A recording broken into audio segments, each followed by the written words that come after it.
देखिए ये प्रसंग उस समय का है जिस समय भगवान श्री रामचंद्र जी वन चले गए थे और भरत जी को सूचना मिली और वो भागे हुए अयोध्या आए। तो आकर के अपनी मैया से कह रहे हैं कैसे, जरा शब्दों को गौर करिए। और उनको बहुत व्याकुल हैं और बहुत दुखी मन से कैसे कह रहे हैं। अरे जहिया से राम भैया, अरे जहिया से राम भैया, अरे जंगलवा में गईला, अरे रात दिन भर रोवे भारी दुख भइले। जहिया जंगलवा में गईला, रात दिन भर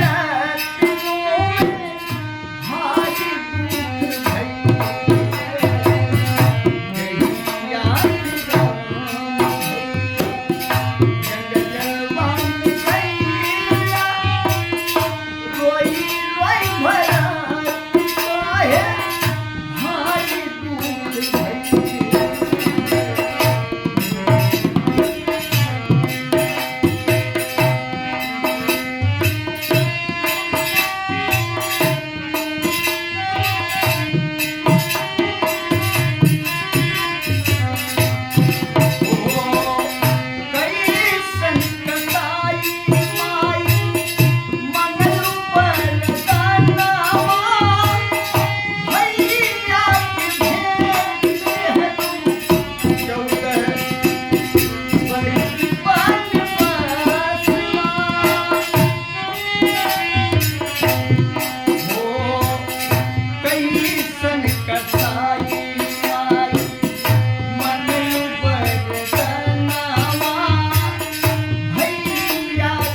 चाहे